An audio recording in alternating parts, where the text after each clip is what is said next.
एक आर्मी के जवान को हमारे देश के लोगों ने ही डाकू बनने पर मजबूर कर दिया। कहते हैं कि कोई भी इंसान जन्म से डाकू नहीं होता, उसे मजबूर किया जाता है। चंबल के बहनों को चुनने के लिए हमारे समाज ही उसे मजबूर करते हैं। ऐसी कहानी है मशहूर डकैत पान सिंह तोमर की।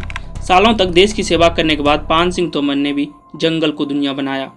पान सिंह तोमर ने भी समाज के गलत फैसले के खिलाफ अपनी लड़ाई शुरू की और बन गए बीहड़ के डकैत। इस वीडियो में हम आपको पान सिंह तोमर की पूरी कहानी को विस्तार पूर्वक बताएंगे।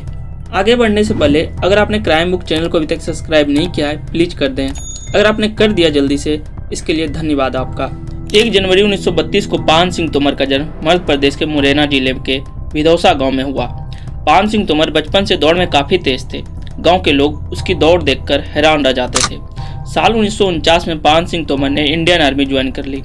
देश के लिए कुछ अच्छा कर गुजर जाने का जज्बा रखता था।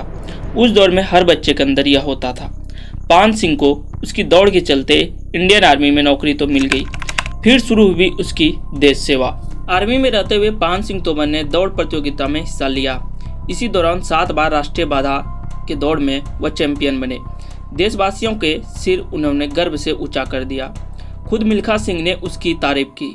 अपनी दौड़ की बदौलत पान सिंह तोमर काफी नाम कमा चुके थे। 1952 के एशियाई खेल में पान सिंह तोमर ने भारत के प्रतिनिधित्व किया। हालांकि वो यहाँ पर कोई पदक नहीं जीत पाए और वजह थी कि जूते पहनकर दौड़ना। पान सिंह तोमर हमेशा नंगे पैर रेस में दौड़ा करते थे, जिसके वजह से वह रेस हार गया। लेकिन यहाँ उन्होंने नियम के मुताबिक जूते पहनकर दौड़ना पड़ा, जिसके वजह से वह हार गए। एक तरफ वो देश के लिए मेडल जीत रहे थे, वहीं दूसरी तरफ उसके गांव में उसके परिवार को परेशान किया जा रहा था। गांव के दबंगों ने पान सिंह तोमर और उसके चाचा के जमीन पर कब्जा कर लिया। फौज में रहते हुए पान सिंह तोमर अपने परिवार के लिए कुछ नहीं कर पा रहे थे। परिवार के खातिर पान सिंह तोमर ने टाइम से पहले ही रिटायरमेंट लेने का मन बना लिया। वो फौज की नौकरी को छोड़कर अपने गाँव चले गए।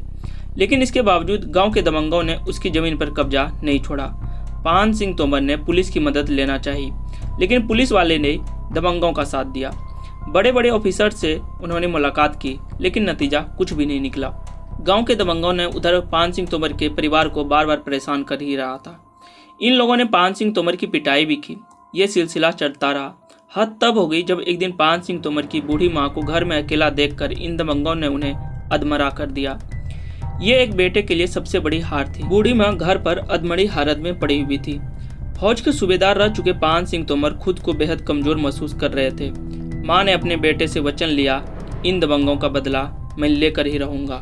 पिटाई के कुछ दिनों बाद ही पान सिंह तोमर के मां की मृत्यु हो गई। अब पान सिंह तोमर का एकमात्र लक्ष्य था ऐसे लोगों को मौत देना। जो बंदूक कभी देश की सेवा के लिए उठाई गई थी, अब बंदूक पान सिंह तोमर ने इन लोगों को मारने के लिए उठाई। इन दबंगों के साथ साथ गांव के थाने के दरोगा को भी पान सिंह तोमर ने मौत का घाट उतार दिया। एक दिन में 4 हत्या कर चुके पान सिंह तोमर के पीछे अब पुलिस पड़ चुकी थी। बस इसके बाद उन्होंने अपने परिवार के साथ बीहड़ का रुख कर लिया।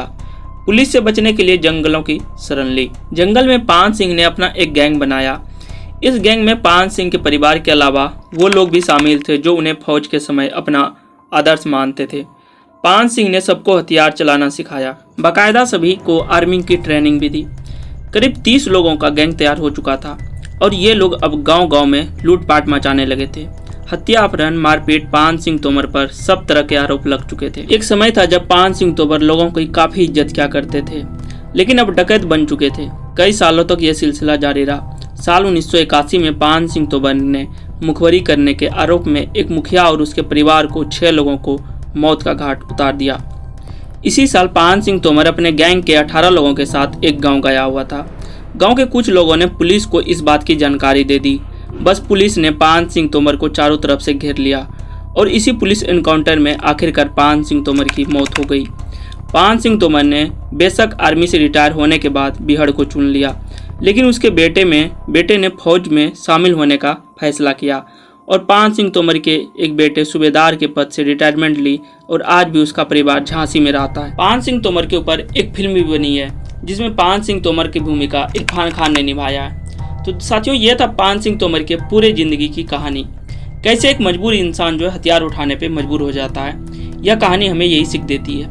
बाकी आपके मन में जो भी विचार है आप हमें कमेंट करके बता सकते हैं। थैंक यू, जय हिंद। मिलते हैं अगले वीडियो में।